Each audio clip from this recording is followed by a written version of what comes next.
Les mesures arrêtées, déjà je peux préciser que l'arrêté sur le port de masque qui a été pris le 10 juillet, on lui avait donné un délai je pense de 3 mois, mais toujours est-il que c'est un arrêté qu'on peut toujours renouveler. Mais pour l'instant, nous ne maîtrisons pas encore l'évolution de la maladie, qu'on mette dans un délai ou qu'on ne le mette pas. Si on le met et que également à l'arrivée du délai, ce n'est pas respecté, c'est des arrêtés, on les reprend. Même si c'était des décrets, on les renouvelle tout simplement. Donc à ce niveau, je ne pense pas que ça pose problème. Mais le nouvel arrêté qu'on va prendre maintenant pour l'interdiction des rassemblements, l'interdiction donc des manifestations sur la voie publique de façon systématique dans la région de Dakar, dans les autres régions, comme c'est permis d'ailleurs par la réglementation qui est en vigueur, les gouverneurs et les préfets vont apprécier.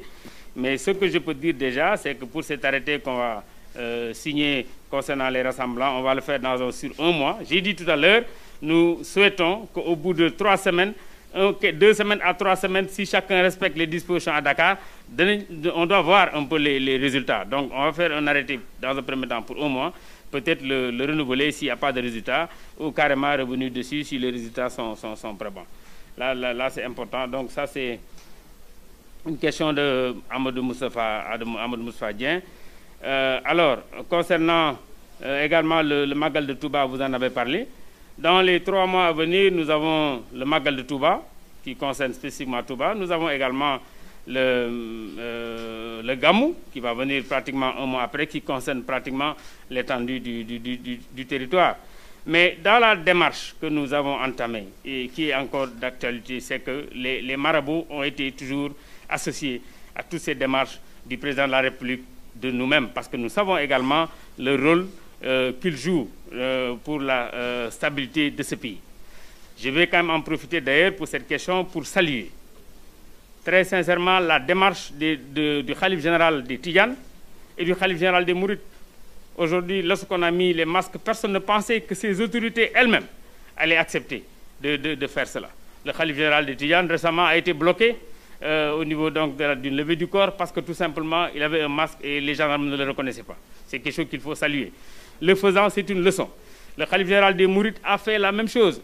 Lors de la prière de Tabaski, il est parti avec le masque et depuis lors, il le met à chaque fois. Lui-même, il m'a dit, c'est une leçon qu'on est en train de donner aux gens pour que les gens sachent que la maladie est là. Et que la maladie, il faut s'en protéger. Et il est d'accord, comme tout le monde, qu'aujourd'hui, le seul remède que nous avons tous, c'est pour le moment le masque qui est obligatoire. Donc, je pense que c'est des démarches qu'il faut continuer pour que, pour les prochains événements à venir, que des dispositions également peut-être similaires puissent être prises pour qu'on puisse éviter en tout cas la propagation de la maladie. Vous avez dit par rapport aux lieux de culte. Les lieux de culte, c'est vrai, on les avait fermés. Comme j'ai dit, la maladie, nous apprenons beaucoup de choses. Je pense que si chacun d'entre nous se mettait à écrire ce qu'il a entendu de la maladie, chacun peut avoir un cahier dessus. Chaque jour, on évolue.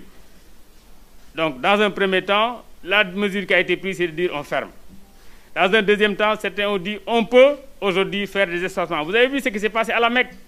Pour la première fois, aujourd'hui, on peut faire la circumambulation autour de la Kaaba avec peu de personnes, distancées chacun. C'est peut-être des choses que les gens ont pensé pouvoir faire, après avoir fait des tests pourtant, pour les gens qui font le pèlerinage. Les mêmes choses, on n'a pas imposé les tests pour aller à la mosquée, mais ceux qui y vont, on leur a dit amenez vos tapis. Ils ont accepté de le faire. Faites cette distanciation, ils ont accepté de le faire. Je pense que c'est une très bonne chose qu'il faut saluer, parce que nous adaptons également les mesures que nous prenons à nos réalités. L'État n'a pas reculé, l'État s'est juste adapté à des réalités sur le terrain. Elhadji Moussa demande le nombre d'agents sur le terrain. Nous en avons suffisamment. Je pense que déjà, lors du couvre-feu, je pense qu'on l'a tous vu. Nous avons suffisamment. Et le couvre-feu, ça concerne tout le pays. Mais j'ai dit, cette mesure, le focus d'abord, c'est Dakar. Ensuite, le cas échéant, les autres régions. Après, peut-être les autres régions. Mais nous avons suffisamment de force, que ce soit la gendarmerie ou la police. Déjà, ce matin, nous avons fait une division du travail entre la police et la gendarmerie concernant la surveillance des plages. Donc, il y a des plages, c'est systématiquement la gendarmerie, que ce soit en zone police ou pas. Il y a des plages, c'est systématiquement la police, que ce soit en gendarmerie ou pas, pour assurer une continuité et pour assurer peut-être un nombre suffisant de personnel. M. Mbodj a parlé de distribution des masques. Bon, Je pense quand même que d'abord dans la pratique, les masques qu'on a donnés pour l'essentiel, c'est des masques qui ont été donnés gratuitement. Comme vous en avez vous tous là. Personne d'entre vous n'a payé de masques ici aujourd'hui. Parce qu'apparemment... Non, je parle des gens qui ont reçu des masques ici dans la salle. Les masques de Abdoulaye Diouf Sarr, tout le monde les reconnaît. Donc voilà, ça c'est d'abord la première chose. La deuxième chose, nous avons distribué beaucoup de masques. Moi-même, j'ai fait envoyer beaucoup de masques dans toutes les régions qui étaient principalement destinés aux lieux de culte. J'en ai donné également à l'administration. Le ministre de l'Industrie en a fait. Au moment où nous parlons, le ministre de la Santé a des millions de masques pour le service de santé.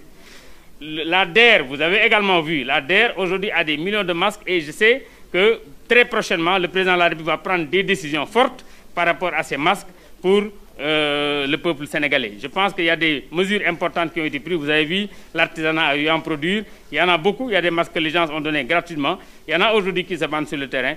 Mais je pense que très prochainement, le président va en parler et peut-être tout le monde sera au courant de la décision qui est prise par rapport à ces masques.